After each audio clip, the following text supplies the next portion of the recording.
E surgiu. Amado aguardou a luta e rolou a luta dentro de Rolou campo. a luta, exatamente. Ninguém passou da defesa. E a torcida cantou e vibrou. É, a do Universitário, né?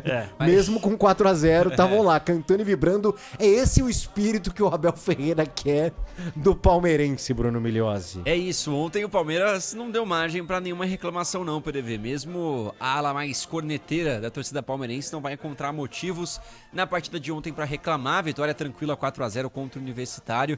E o Abel, que, bom, depois de ser teimoso, dá pra dizer, com essa coisa de não colocar o Flaco Lopes pra jogar, junto com o Vitor Roque, insistir no Sousa, insistir no Torres, agora faz o que parecia óbvio em algum momento e até era cobrado já na partida contra o Corinthians na Copa do Brasil.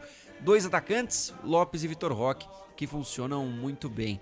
E o Palmeiras, que tem um jogo importante no Brasileirão nesse domingo contra o Botafogo, deve ir com o time titular com alguma tranquilidade, apesar da informação de que o Botafogo deve poupar, né? O Botafogo deve colocar alguns jogadores mesclados, porque tá de olho na volta contra a LDU. O Botafogo venceu por 1-0, mas tem o jogo no Equador, a decisão é no Equador. Então o Botafogo tá mais pressionado em termos de Libertadores, é ótimo pro Palmeiras, que pode ter sim alguma vantagem nesse confronto de final de semana contra o Fogão. Falar um pouquinho do Abel, PDV, que, como eu disse, né, teve como grande destaque essa escolha, a decisão pela dupla de ataque que funcionou muito bem, tabelando, entrando na área, finalizando com 1 gol pro Vitor Roque e 2 pro Flaco Lopes, que é o artilheiro do Palmeiras no ano com 15 gols. O Abel detalhou um pouco dessa escolha e sobre como ele ganhou uma opção. O Palmeiras não deve ser isso toda hora, mas que ele ganha a opção e no momento é a melhor delas. A dupla de ataque do Verdão, fala o técnico Abel Ferreira. Eles já jogaram este ano algumas vezes juntos, não de início, acho que de início é a primeira vez, não tenho a certeza. Como eu já disse, a minha função é exatamente essa, é perceber as dinâmicas da nossa equipa, ir à procura das melhores soluções para cada jogo. Mas é bom saber que eles se ligam bem e que nos podem ajudar quando for preciso, portanto... Eu, como não acredito em fórmulas mágicas e que acredito que o processo de treino e evolução de uma equipa é um processo inacabado, mas é uma solução que temos, como eu já tinha dito, foi bom vê-los os dois na frente, uma dupla muito jovem, com características diferentes e o Flaco nós já sabíamos, é um jogador que nós temos que trabalhar e temos trabalhado muito com ele ao longo destes anos. E felizmente a comissão técnica e a direção têm tido muita paciência com ele e trabalhar em cima. Nem sempre a nossa torcida tem tido essa paciência, mas nós sabemos aquilo que fazemos, sabemos onde queremos ir. O Roque é a mesma coisa. Podes-me ajudar como jornalista a confirmar tudo isto que nós estamos aqui a dizer, mas é mais uma opção que eu tenho. Não quer dizer que vamos jogar sempre assim, mas é mais uma opção. Ô Bruno, essa questão me parece um encaixe bem interessante, Vitor Roque e Flaco Lopes, mas eu não vejo como algo óbvio do tipo, eles tinham que jogar juntos. Me parece, num primeiro momento, que era exatamente uma questão de um fazer o que o outro faz. É que isso já era cobrado desde o Mundial, PDV, porque quando acontecia no Mundial eram os melhores momentos do Palmeiras. Verdade. E o Flaco Lopes é um cara mais de área, grandalhão, mas ele também é um cara com qualidade de passe e criação. E o Vitor Roque é um cara de área, mas também é um cara de velocidade, impulsão, que consegue jogar pelos lados. Então os dois se complementam muito bem. Também acho que não seja óbvio, mas é algo que o Abel demorou pra fazer. Ainda mais quando chegaram os pontas, o Torres, o Sousa, e parece que o Abel, por ter pago muito caro, o Palmeiras pagou muito caro, não sei se ele se sente na responsabilidade desses caras terem que jogar. E aí ele acaba preferindo usar esses jogadores recém-chegados, que às vezes não se provaram. Tudo bem que o Torres já tá aí faz mais tempo, mas ainda assim já merecia ter saído do time em algumas oportunidades e não saiu. Mas eu entendo também a decisão do Abel de não detalhar isso como um plano de jogo óbvio daqui pra frente, porque não é o que ele gosta de fazer, né? O Palmeiras não foi campeão dessa forma, apesar de lembrar de que o melhor momento do Palmeiras do Abel foi com muita movimentação de Rony e Dudu, né? Dudu e Rony era uma dupla de ataque, de certa forma, que se movimentava muito. O Palmeiras não tinha aquele centroavantão, o cara que hoje pode ser tanto o Vitor Roque quanto o Flaco Lopes. Mas ainda assim, é uma opção que aparece e que com certeza vai ter mais dificuldade contra qualquer outra defesa que não a do Universitário. Isso tem que ser dito, era muito frágil ontem. O Palmeiras entrava com uma facilidade tremenda. Tanto que o Vitor Roque perdeu outros 2 gols cara a cara com o goleiro, tentou driblar o goleiro, chutou em cima dele, o que também tem que ser avaliado para pensar na hora de dar sequência para essa formação. Mas falando mais do Abel, PDV, que, bom, estava sorridente, estava tranquilo, ainda mais conversando com a imprensa peruana, né, valorizando a boa recepção que teve por lá em Lima, palco da grande final também da Copa Libertadores, mas não deixou passar a oportunidade, depois de uma vitória, de mandar um recado a algumas pessoas que o incomodam, torcedores e jornalistas, principalmente primeiro os jornalistas, numa pergunta, né, o pessoal fala, pergunta normal, Abel, você acha que o Palmeiras é favorito para Libertadores? Ele não responde, ele diz, pergunta para os jornalistas brasileiros. Nossa. Foi essa a resposta dele. Ai, cara, não tem nada a ver, né? Que bobagem. Não sei se ele se incomoda de ver que o Palmeiras hoje não é cotado como o grande time do futebol brasileiro. Acho que o Flamengo tá à frente, muita gente analisa dessa forma, mas é algo que ele leva pro coração, né? Deu pra ver que ele leva pro coração, mais uma vez manifestou isso. E teve também a fala que incomodou bastante os palmeirenses em relação à torcida, porque ele faz questão de valorizar como Universitário, tomando 4-0, com 60 mil pessoas, fazia uma festa bonita. Sobre como a cultura do futebol lá é diferente da do futebol brasileiro, quem sabe cobrando mais apoio da torcida Alviverde. Fala, Abel Ferreira. Olha, tenho que ter cuidado ao falar dos índios, né? Mas a verdade é que encheram o estádio e, corrijo-me, estavam a perder 4-0 e estavam a aplaudir os seus jogadores, certo? Parabéns. Parabéns.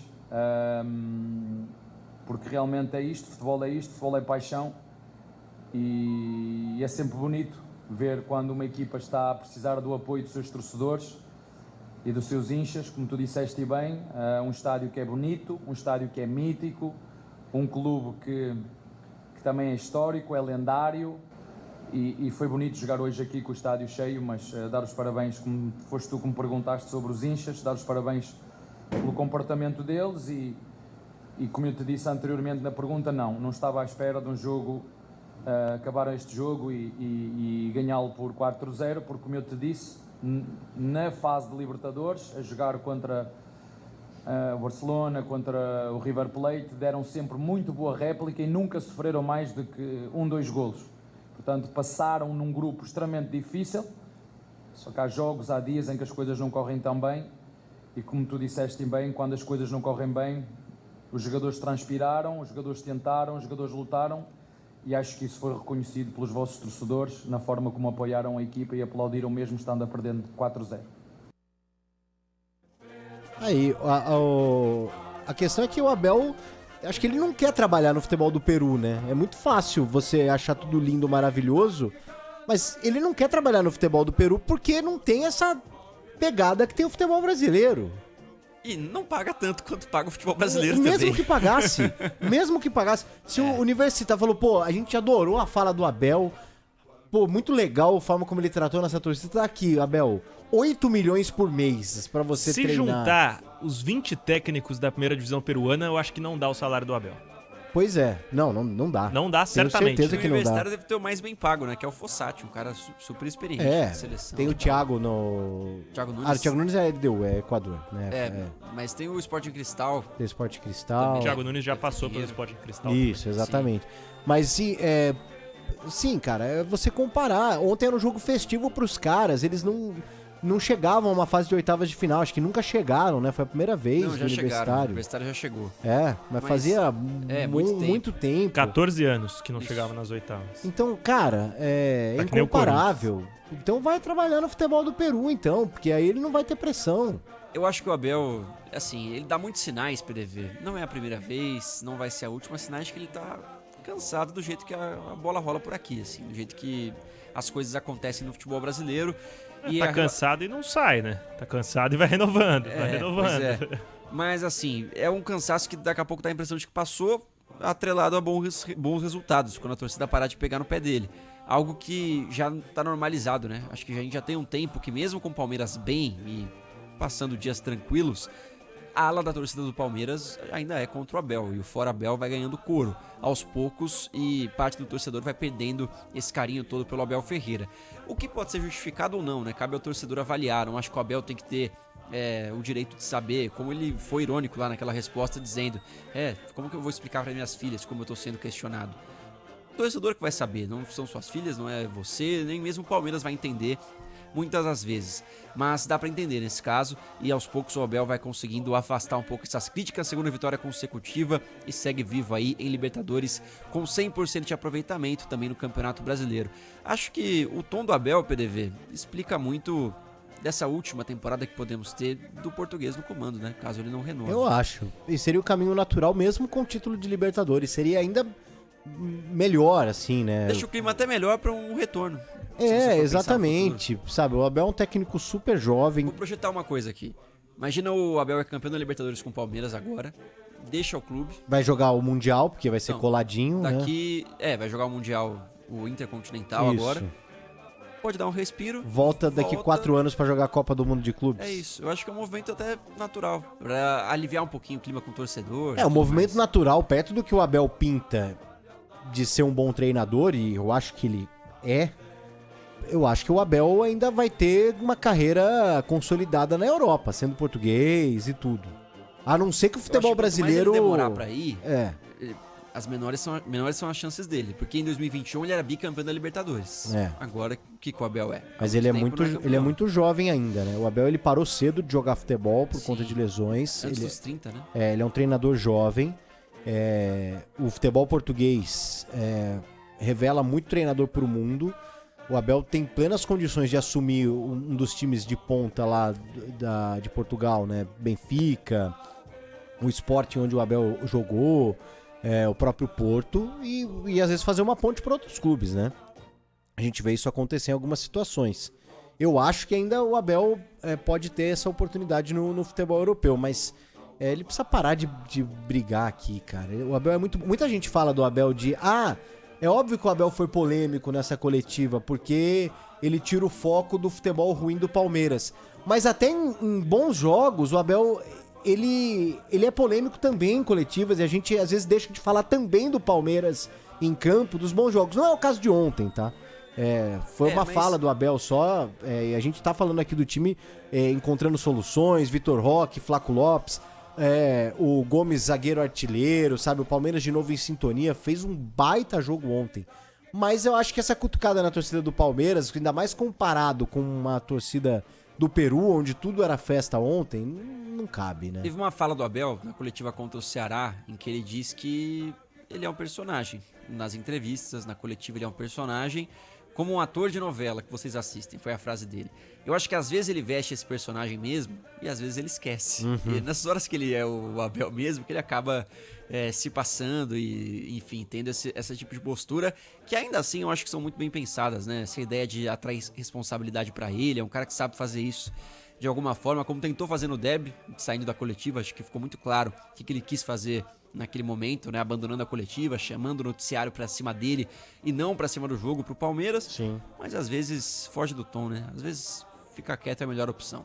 O Abel, ele teve uma coletiva histórica, mais ou menos no início da trajetória dele, quando ele já demonstrava ser um grande treinador, quando ele inventou a história do vizinho, né?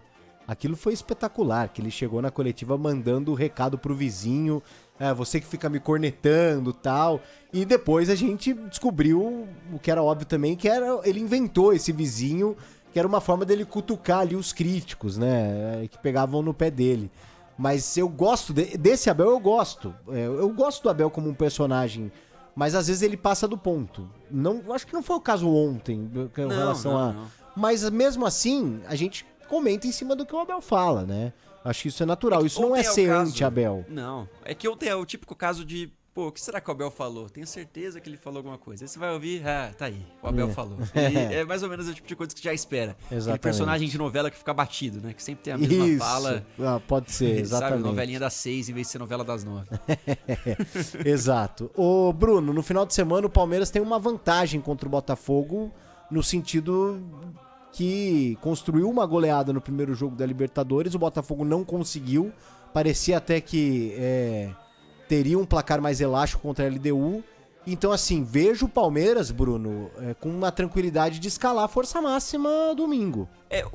período ainda é curto, né? Apenas 2 dias, uma viagem longa, algo que não foi tão bem pensado assim em questão de calendário, de quinta para domingo. Mas ainda assim, o Botafogo jogou em casa, então tem essa vantagem de não ter esse período de viagem, de recuperação, mas deve ter jogadores mesclados, né? Porque vai ter uma viagem longa ali para Quito no meio de semana para buscar a classificação. Então, dá para colocar assim uma vantagem pro Palmeiras nesse sentido. O Palmeiras também já tá melhor do que o Botafogo no Campeonato Brasileiro, e foi o que o Fabiano falou há pouco, né? A chance de abrir muitos pontos para cima do Botafogo, tirar mais um time, querendo ou não, dessa briga. Você colocar mais 10 pontos no Botafogo é, de certa forma, tirar um time da briga pelo título, não deixar que eles sonhem em nenhum momento. Isso é importante para chegar nas últimas rodadas ali com poucos adversários diretos, né? Casos neste momento de Flamengo e Cruzeiro. Então, o jogo é muito importante para o Palmeiras no Rio de Janeiro, onde o Palmeiras tem lembranças ruins contra um adversário que vem sendo uma pedra no sapato enorme. Quem sabe, PDV, agora sim, uma vitória contra o Botafogo,